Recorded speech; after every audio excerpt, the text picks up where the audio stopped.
السلام علیکم ورحمۃ اللہ وبرکاتہ۔ آج ہم پڑھیں گے سورہ آل عمران کی آیت نمبر 48 سے لے کر 54 تک انشاءاللہ۔ اعوذ باللہ من الشیطان الرجیم، بسم اللہ الرحمن الرحیم۔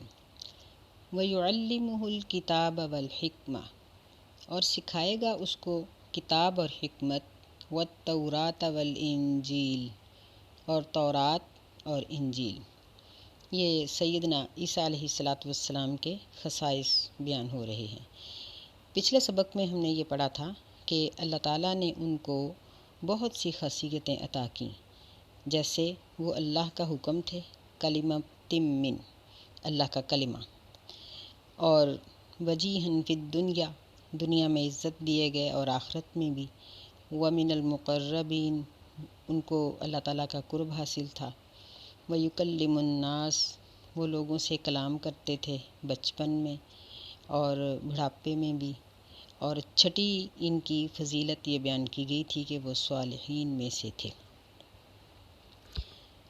اب سیدہ مریم علیہ السلام کی بات کے بعد فرشتے نے دوبارہ اپنی بات کو جاری کیا اور کہا کہ وَيُعَلِّمُهُ الْكِتَابَ وَالْحِکْمَةَ، کہ ان کی ساتویں فضیلت یہ ہوگی کہ اللہ تعالیٰ ان کو کتاب و حکمت سکھا دیں گے، وَالتَّوْرَاةَ وَالْإِنجِیلَ، اور تورات اور انجیل۔ یعنی یہاں ایک مطلب تو اس کا یہ ہے کہ بغیر پڑھے ہوئے وہ تورات اور انجیل سنا دیتے تھے، یعنی انہوں نے تورات جو موسیٰ علیہ السلام پہ اتری تھی وہ پڑھی نہیں تھی، بچپن تھا ان کا، لیکن ان کو ساری آتی تھی۔ یہ اللہ تعالیٰ کی طرف سے ایک بہت بڑا معجزہ تھا۔ اور اس کا ایک مطلب یہ بھی ہے کہ وہ لکھنا جانتے تھے، حالانکہ وہ کہیں پڑھے ہوئے نہیں تھے، ان کا استاد کوئی نہیں تھا، انبیاء علیہ السلام کا دنیاوی استاد کوئی نہیں ہوتا۔ تو یہ اللہ تعالیٰ کی طرف سے دی گئی ساتویں فضیلت تھی کہ اللہ اس کو کتاب یعنی لکھنا پڑھنا سکھائے گا اور تورات اور انجیل سکھائے گا۔ یہ وَرَسُولًا إِلَىٰ بَنِي إِسْرَائِیل، اور وہ رسول تھے بنی اسرائیل کی طرف، یعنی انہوں نے موسیٰ علیہ السلام کے سلسلے کو ہی آگے چلایا، انہی کی شریعت کو آگے لوگوں تک پہنچایا، اس میں چند تبدیلیاں اللہ تعالیٰ کے حکم سے کیں۔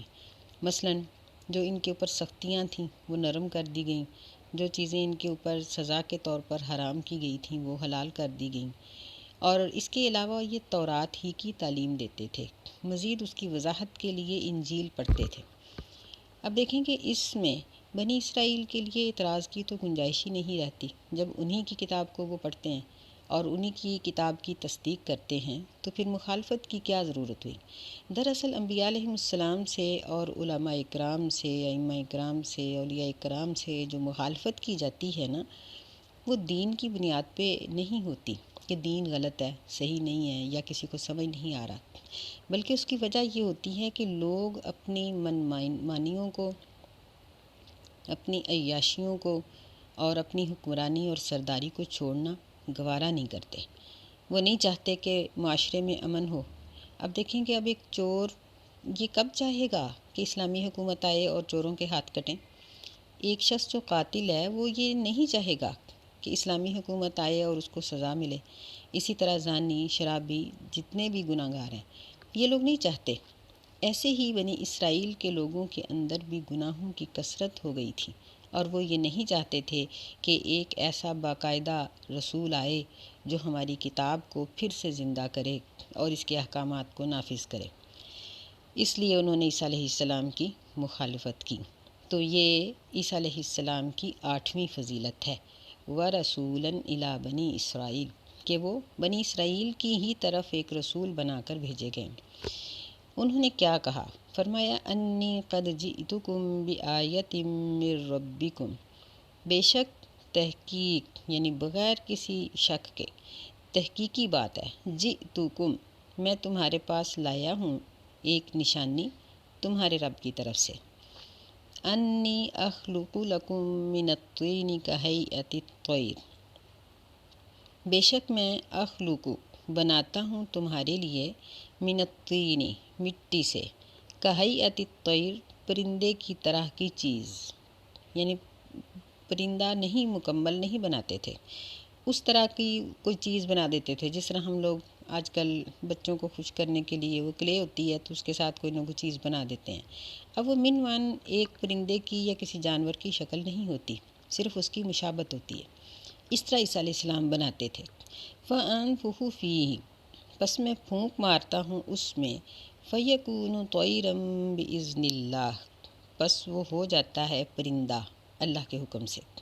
یعنی جب یہ پھونک مارتے تھے تو وہ اڑنے لگ پڑتا تھا۔ یہ بات پہلے بھی ہوئی تھی کہ عیسیٰ علیہ السلام کے زمانے میں اس بات کی بحث تھی کہ اسباب کے بغیر کام نہیں ہو سکتا، اس لیے اللہ تعالیٰ نے سیدنا عیسیٰ علیہ السلام کو اسباب کے بغیر، باپ یعنی ان کا والد نہیں تھا تو ان کو پیدا کیا، اور پھر اپنے ان کے زمانے کے جو حالات تھے اس کے مطابق ہی ان کو معجزات عطا کیے۔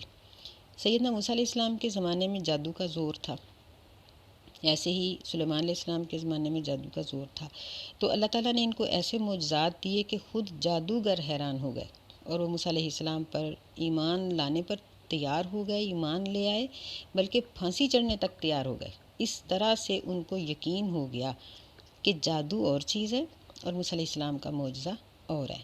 ایسے ہی سیدنا عیسیٰ علیہ السلام کے یہ معجزات بھی، جو لوگ ان کو جانتے تھے ان کو یقین تھا کہ یہ یعنی عام چیزیں نہیں ہیں، تو یہ اس مٹی کے بنائے ہوئے اس پرندے کے اندر پھونک مارتے تو وہ اڑتا۔ بعض کہتے ہیں کہ صرف آنکھوں کے سامنے اڑتا، جب نظر سے اوجھل ہوتا تو گر جاتا۔ پھر اس کے ساتھ ان کو اور بھی معجزات دیے گئے۔ وَأُبْرِئُ الْأَكْمَحَ وَالْأَبْرَصَ، اور میں شفا دیتا ہوں اکمحہ پیدائشی اندھوں کو، والابرس اور پھلبیری والوں کو۔ یعنی ان کے زمانے میں حکمت کا بہت زور تھا، تو اللہ تعالیٰ نے ان کو حکیمانہ معجزے عطا کیے کہ یہ ایسے مریضوں کو جو یعنی جن کی شروع سے نظر ہی نہیں ہوتی تھی، یا ان کو پھلبیری کی تکلیف ہوتی تھی، جن سے اس دور کے حکیم عاجز تھے، جس طرح آج کل بھی چند بیماریاں ایسی ہیں کہ ڈاکٹر کہتے ہیں کہ ان کی روک تھام تھوڑی بہت کی جا سکتی ہے لیکن یہ ختم نہیں ہو سکتی، ہمارے پاس ان کا علاج نہیں ہے۔ ایسے ہی اس وقت کے اطباء کے پاس بھی ان بیماریوں کا علاج نہیں تھا، لیکن سیدنا عیسیٰ علیہ السلام ان کے اوپر ہاتھ پھیرتے تو اللہ تعالیٰ شفا دے دیتا۔ اسی وجہ سے ان کا نام مسیح تھا۔ مسیح کا معنی ہوتا ہے ہاتھ پھیرنے والا، جبکہ دجال کو بھی مسیح کہا جاتا ہے، مسیح دجال، تو دونوں میں فرق ہے۔ مسیح عیسیٰ بن مریم علیہ السلام کا مطلب یہ ہے کہ ہاتھ پھیرنے والا، یعنی یہ اسم فاعل ہے، اور مسیح دجال کا مطلب یہ ہے کہ ہاتھ پھیرا ہوا، وہ مفعول کے معنی میں ہے، یعنی اس کی ایک آنکھ مسخ ہوگی، مٹی ہوئی ہوگی، تو دونوں میں یہ فرق ہے، یہ ہاتھ پھیرنے والے ہیں اور اس کے اوپر ہاتھ پھیرا ہوا ہے۔ تو اللہ تعالیٰ نے ان کو یہ معجزات عطا کیے، یہ ان کی 8ویں فضیلت تھی۔ 9ویں، وَأُحْيِي الْمَوْتَى، اور میں زندہ کرتا ہوں مردوں کو اللہ بِإِذْنِ اللَّهِ، اللہ کے حکم سے، یعنی ہر کام پر یہ کہہ رہے ہیں کہ اللہ کے حکم سے، یہ باور کرانے کے لیے کہ میں خود کچھ نہیں کر سکتا۔ انبیاء علیہ السلام کو اللہ تعالیٰ نے اختیار نہیں دیا ہوتا، نبی یہ اللہ کے رسول ہوتے ہیں، رسول کا معنی ہوتا ہے قاصد، پیغام لے کے آنے والا۔ جو پیغام لے کے آنے والا ہوتا ہے نا، اس کو یہ حق حاصل نہیں ہوتا کہ وہ بادشاہ کے پیغام میں تبدیلی کر کے آگے پہنچائے، یا جس کا بھی پیغام لے کے آ رہا ہے اس میں تبدیلی کرے۔ تبدیلی کرنے والے کو تو بدل دیا جاتا ہے، کس نے میرا پیغام صحیح نہیں پہنچایا، اس نے خیانت کی ہے، کم دیا یا زیادہ کر دیا، تو اس کو بدل دو۔ تو رسول اللہ تعالیٰ کے احکامات کو پورا پورا پہنچا دیتے ہیں۔ تو یہ عیسیٰ علیہ السلام بھی اللہ کے رسول تھے، خود مختار نہیں تھے۔ وَأُنَبِّئُكُم بِمَا تَأْكُلُونَ وَمَا تَدَّخِرُونَ فِي بُيُوتِكُمْ، اور میں تمہیں خبر دیتا ہوں، بِمَا تَأْكُلُونَ، اس چیز کی جو تم کھاتے ہو، وَمَا تَدَّخِرُونَ، اور جو تم ذخیرہ کرتے ہو، فِي بُيُوتِكُمْ، اپنے گھروں میں، یہ بیت ان کی جمع ہے۔ یعنی عیسیٰ علیہ السلام لوگوں کو بتا دیتے تھے کہ تم کیا کھا کے آئے ہو، اور سب سے بڑی بات یہ کہ تمہارے گھروں میں کیا پڑا ہوا ہے، یہ چیز بتا دیا کرتے تھے۔ ان فی ذالک لآیۃ لکم ان کنتم مؤمنین، بے شک اس میں تمہارے لیے نشانی ہے اگر تم ایمان لانے والے ہو۔ یعنی عیسیٰ علیہ السلام کے یہ معجزات کتنی قسم کے ہیں؟ پہلی یہ ہے کہ یہ پرندہ بنا دیتے تھے، پھونک مارتے تھے تو اڑ پڑتا تھا، دوسری یہ کہ یہ اندھے اور بل بیری والے کو اللہ کے حکم سے شفا دے دیتے تھے، اور تیسری کہ یہ مردوں کو زندہ کر دیتے تھے، چوتھا ان کا معجزہ یہ ہے کہ یہ بتا دیتے تھے کہ تم کیا کھا کے آئے ہو، اور پانچواں کہ تمہارے گھروں میں کیا پڑا ہوا ہے۔ یہ 5 قسم کے معجزات اللہ تعالیٰ نے عیسیٰ علیہ السلام کو عطا فرمائے۔ اور ان کی 10ویں فضیلت یہ تھی وَمُصَدِّقًا لِمَا بَيْنَ يَدَيَّ مِنَ التَّوْرَاۃ، اور تصدیق کرنے والا ہوں اس کتاب کی بین یدیّ جو مجھ سے پہلے ہے، من التورات تورات میں سے، یعنی اللہ تعالیٰ نے ان کو اس قابل بنایا کہ یہ بچپن سے ہی تورات کے احکامات کی تصدیق کرتے تھے۔ ظاہر ہے کہ تصدیق وہی بندہ کر سکتا ہے جو کسی چیز کو پڑھا ہوا ہوتا ہے، اگر ایک چیز پڑھی ہوئی نہ ہو تو اس کی تصدیق نہیں کر سکتا۔ تو عیسیٰ علیہ السلام بغیر پڑھے تورات کی تصدیق کر دیتے تھے، یہ اللہ تعالیٰ کی طرف سے ان کے لیے بہت بڑا معجزہ تھا۔ وَلِأُحِلَّ لَكُمْ بَعْضَ الَّذِي حُرِّمَ عَلَيْكُمْ، یہ 10ویں ان کی فضیلت ہے۔ اور احل لکم، میں حلال کر دیتا ہوں، جائز کر دیتا ہوں تمہارے لیے اس چیز کو حرم علیکم جو تمہارے اوپر حرام کر دی گئی تھی، یعنی اللہ تعالیٰ نے جن چیزوں کو بطور سزا حرام کر دیا گیا تھا، عیسیٰ علیہ السلام کی شریعت میں ان کو حلال کر دیا گیا۔ وَجِئْتُكُمْ بِبَيِّنَةٍ مِّن رَبِّكُمْ، اور میں لایا ہوں تمہارے پاس تمہارے رب کی طرف سے دلیل، بِبَيِّنَةٍ بِآیَةٍ مِّن رَبِّكُمْ، وَجِئْتُكُمْ بِآیَةٍ مِّن رَبِّكُمْ، اور میں تمہارے پاس تمہارے رب کی طرف سے نشانی لے کر آیا ہوں، یعنی یہ تمام نشانیاں یہ اللہ تعالیٰ کی طرف سے ان کو عطا کی گئی تھی۔ فَاتَّقُوا اللَّهَ وَأَطِیعُونِ، بس اللہ سے ڈرو اور میری اطاعت کرو۔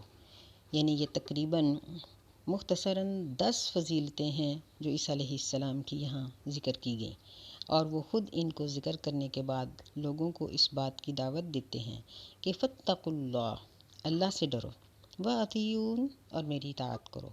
یعنی تقویٰ کا معنی یہ ہے کہ نبی کی اطاعت کی جائے۔ تقویٰ حاصل ہی نبی کی اطاعت سے ہوتا ہے، جس طرح نبی علیہ السلام کے بارے میں بھی ہم پیچھے پڑھا ہے کہ اگر تم اللہ سے محبت چاہتے ہو تو پھر نبی کی اطاعت کرو، یہاں بھی یہی حکم ہے۔ ان اللہ ربی و ربکم فاعبدوہ، بے شک اللہ تعالیٰ میرا بھی رب ہے اور تمہارا بھی رب ہے، فاعبدوہ، بس اس کی عبادت کرو۔ یعنی یہاں یہ بات بالکل واضح ہے کہ عیسیٰ علیہ السلام نے قوم کو یہ نہیں کہا کہ میں تمہارا رب ہوں، بلکہ یہ کہا کہ اس رب کی عبادت کرو جو میرا بھی ہے اور تمہارا بھی ہے۔ تو پھر آج کا عیسائی عیسیٰ علیہ السلام کو معبود کیسے بنائے گا؟ اور بعض بیوقوف مسلمان جو ہیں وہ بھی ان لوگوں سے آج کل استفادہ کرتے ہیں کہ یہ عیسیٰ علیہ السلام کے نام سے دم کر دیتے ہیں، مریم علیہ السلام کا نام پڑھ کے دم کرتے ہیں، اور بیوقوف مسلمان اپنی مصیبتوں اور ضرورتوں کے لیے ان کے پاس جا پہنچتے ہیں اپنے ایمان کو ضائع کرنے کے لیے۔ بچنا چاہیے ایسی بات سے کہ یہ بات انتہائی غلط ہے کہ جب عیسیٰ علیہ السلام خود اس بات کا اقرار کر رہے ہیں کہ اللہ میرا بھی رب ہے اور تمہارا بھی، فاعبدوہ، بس اسی کی عبادت کرو، تو پھر کسی بھی انسان کو یہ حق حاصل نہیں کہ وہ عیسیٰ علیہ السلام کی عبادت کرے۔ کہنے لگے کہ ھذا صراط مستقیم، یہ ہے سیدھا راستہ، یعنی راہ راست یہی ہے، جنت کی طرف جانے والا راستہ یہی ہے۔ فلما احس عیسیٰ منہم الکفر، پس جب عیسیٰ علیہ السلام نے محسوس کیا منہم الکفر، ان سے کفر کو، قال من انصاری الی اللہ، تو وہ کہنے لگے کہ میرا کون مددگار ہے اللہ تعالیٰ کے لیے۔ یعنی عیسیٰ علیہ السلام نے یہاں اپنی جان بخشی کے لیے مدد نہیں مانگی، بلکہ اللہ کے دین کی حفاظت کی مدد مانگی ہے، جب انہوں نے یہ محسوس کیا کہ اب یہ لوگ مجھے نہیں چھوڑیں گے۔ کیونکہ ان کے بارے میں ذکر آتا ہے کہ اس وقت کا جو بادشاہ تھا اس نے ان کی گرفتاری کے وارنٹ جاری کر دیے تھے، تو عیسیٰ علیہ السلام چھپ گئے، لیکن ان کے کسی قریبی دوست نے ان کی مخبری کر دی اور اس طرح سے ان کو گرفتار کروا دیا۔ اب بادشاہ کی طرف سے یہ فیصلہ ہونے والا تھا کہ ان کے ساتھ کیا سلوک کیا جائے۔ تو عیسیٰ علیہ الصلاۃ والسلام نے اپنی قوم کے لوگوں سے اس بات کے بارے میں سوال کیا کہ اب یعنی میرا اس دنیا سے جانا یقینی ہو چکا ہے، لیکن یہ بتاؤ کہ میرے بعد میرے اس دین کی اور میرے اس مشن کی حفاظت کون کرے گا؟ تو یہ چند انصاری تھے جن کو حواری کہا گیا ہے، انہوں نے اس بات کی حامی بھری اور عیسیٰ علیہ السلام سے یہ عہد کیا کہ ہم اللہ کے لیے تمہارا ساتھ دیں گے۔ یعنی انہوں نے یہ کہا، قال الحواریون نحن انصار اللہ، حواری جو تھے یہ کہنے لگے کہ ہم ہیں اللہ کے مددگار۔ یہ حواری یہ کہتے ہیں کہ یا تو ایک قبیلے کا نام تھا یا یہ دھوبی تھے، کیونکہ حور کا معنی ہوتا ہے سفید کرنا، یا یہ خود بہت ان کے رنگ سفید تھے، گورے تھے یہ۔ تو انہوں نے یہ عیسیٰ علیہ السلام کے ساتھ عہد کیا، نحن انصار اللہ، کہ ہم اللہ تعالیٰ کے مددگار ہیں۔ آمنا باللہ واشہد بأننا مسلمون، ہم اللہ تعالیٰ پر ایمان لے آئے ہیں اور اس بات پر تم گواہ رہو کہ بے شک ہم مسلمان ہیں۔ یعنی انہوں نے عیسیٰ علیہ السلام پر ایمان قبول کیا اور آپ کے مشن کو آپ کے بعد چلانے کا وعدہ کیا، اور وہ اس بات پر قائم بھی رہے، کیونکہ اللہ تعالیٰ نے قرآن مجید میں حواریوں کی تعریف کی ہے۔ وہ کہنے لگے، ربنا آمنا بما انزلت واتبعنا الرسول، اے ہمارے رب، ہم ایمان لے آئے اس چیز پر جو تو نے نازل کی ہے اور ہم نے پیروی کی ہے رسول علیہ الصلاۃ والسلام کی، فاکتبنا مع الشاہدین، پس ہمیں لکھ لو گواہی دینے والوں کے ساتھ۔ یعنی انہوں نے ایمان لانے کے بعد اللہ تعالیٰ سے دعا کی۔ یہاں ہمارے لیے بھی ایک سبق ہے کہ ہم لوگ بھی جب کسی نیکی کا ارادہ کر لیں تو اللہ سے مدد مانگنا نہ بھولیں، بلکہ اللہ تعالیٰ سے مدد مانگیں اور اللہ تعالیٰ سے دعا کرتے رہیں، اپنی بخشش کی بھی اور اپنے مشن کے مکمل ہونے کی بھی۔ وَمَكَرُوا وَمَكَرَ اللَّهُ وَاللَّهُ خَيْرُ الْمَاكِرِينَ، اور انہوں نے مکر کیا، یعنی قوم کے لوگوں نے، وَمَكَرَ اللَّهُ، اور اللہ تعالیٰ نے تدبیر فرمائی، وَاللَّهُ خَيْرُ الْمَاكِرِينَ، اور اللہ تعالیٰ بہترین تدبیر کرنے والا ہے۔ کہ انہوں نے سیدنا عیسیٰ علیہ السلام کو پھانسی لٹکا دینے کا پروگرام بنایا تو اللہ تعالیٰ نے آپ کو اٹھا لینے کا پروگرام بنایا، جس کی تفصیل آگے چھٹے پارے میں انشاءاللہ آئے گی، اور فرمایا کہ اللہ کی تدبیر سب سے بہتر ہے۔ اللہ تعالیٰ نے یہ وفد کا جو نجران کا جو وفد آیا تھا، ان کو یہاں یہ بات بتائی ہے، تنبیہ کی ہے کہ اگر تم نبی صلی اللہ علیہ وسلم کے خلاف تدبیر کرو گے، مکر کرو گے، تو اللہ کی تدبیر سب سے مضبوط ہے، اور انشاءاللہ تا قیامت اللہ کی تدبیر قائم دائم اور کامیاب اور بہترین ہی رہے گی۔